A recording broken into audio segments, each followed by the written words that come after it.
In this box is the 2024 Acer Chromebook Spin 314. It's an entry-level to mid-range convertible 14-inch Chromebook with the spec option in this particular one to rival a Chromebook Plus, even though it's not one. Recently I've shown the 12.2-inch Acer Chromebook Spin 312 on the channel, so it'll be interesting to look at Acer's slightly larger 14-inch offering in the convertible Spin lineup and see how it compares. I'll link you to my video on that Spin 312 at the end of this one, and also my video on the previous generation of this Spin 314. That model is from 2022 and I was pretty impressed with it. Let's get into the unboxing and take a look. This one is a loan unit from Acer UK, but as usual, all the views are my own. Quite a lot of paperwork that we're not likely to need here, so I'll just get that out of the way. So if we get the charger out of the way first, and it's in this reusable packaging here again, so you can turn this into a laptop stand if you want to. But let's get to the charger. So I've got the UK power cord, and then I've got the 65 watt USB-C charger. It looks like all models come with a 65 watt rather than 45 watt charger, so it should support quicker charging of the Chromebook. Let's get the Chromebook out now and move this box out the way, and we'll just get it out of the final bits of protective packaging and out of the sleeve.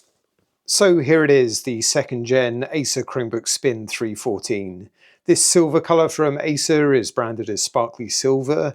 It's got that slightly taller 14-inch display this time in a 16:10 aspect ratio, and the build materials, so yeah, it is all plastic, feels fairly strong. I like these rounded corners on all of the edges, so that's looking good.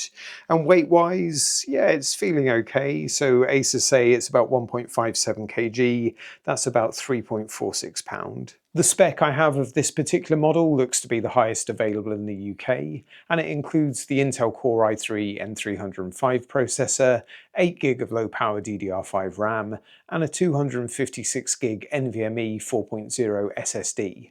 So although the specs would usually qualify it for Chromebook Plus, it's not one. Acer continue to keep that status for their 5 and 7 series. In the UK and likely in other regions, you'll see we've got options that include the same processor and RAM and a 128GB eMMC drive, so a lower spec storage there. And there's an overall lower spec option with the Intel N100 processor, 4GB of RAM and the same eMMC drive. The specs are almost as varied as the prices at the time of publishing this video, but we all know that prices can change a lot when a Chromebook goes on sale. My Amazon affiliate links are in the pinned comment as usual, so you can check the availability, options and prices in your region. Taking a look at ports and connectivity, on the left-hand side we've got a physical volume rocker, a full-size USB-A 3.2 port, an HDMI port, that's version 1.4, and a Kensington Nano security slot. Over on the right, we've got a USB-C 3.2 port, a second full-size USB-A port, a headphone microphone combo jack, and a power button with a built-in LED. For wireless connectivity, it's Wi-Fi 6, and Acer state the Bluetooth as 5.2 or above. There is ventilation for the processor on the bottom and the rear of the Chromebook. That's expected with the Intel Core i3-N305 processor. The N100, like we saw in the spec of the Spin 312 I had, shouldn't need it, but that did have a physical fan in it that did just power up that once after a system update. Okay, let's open up the Chromebook and take a look inside. I can, of course, put the screen all the way back as it is convertible, so I'm just going to flip it round onto its back. Just show you how that's looking from the side now, just so you can get an idea of the thickness if you're using it in tablet mode. So the keyboard deck itself looking like a really nice layout. You've got the speakers on the top here firing up at you, always good to see. You've got a well-spaced keyboard, so keys with that more sort of medium travel, feeling quite responsive, so looking good there. And look at the size of the touchpad, so really large, smooth touchpad. Yeah, feeling good for clicks and taps. I imagine Acer have branded that ocean glass. Just remember that doesn't mean it's glass, although it does feel incredibly smooth. That ocean glass branding means it's made from recycled ocean-bound plastic. And down in the corner, we've just got some of the branding on point to some of the things we've already discussed. So we've got that 16:10 aspect ratio display. We've got a screen covered in Corning Gorilla Glass, so we'll come and look at that display in just a minute. The speakers are branded DTS. We've seen just the one USB-C port on this device, would have been nice to see too.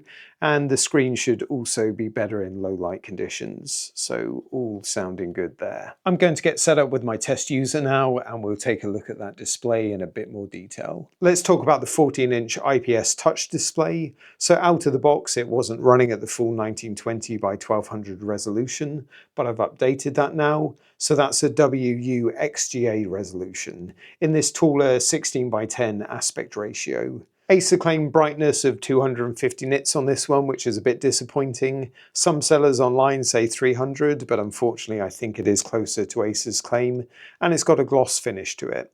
Thanks to its convertible nature, you can of course use the display in a number of configurations. The touch display on this one also supports a pen, but if it's like the Spin 312, then I would double check any models with the Intel N100 processor, if that's important to you.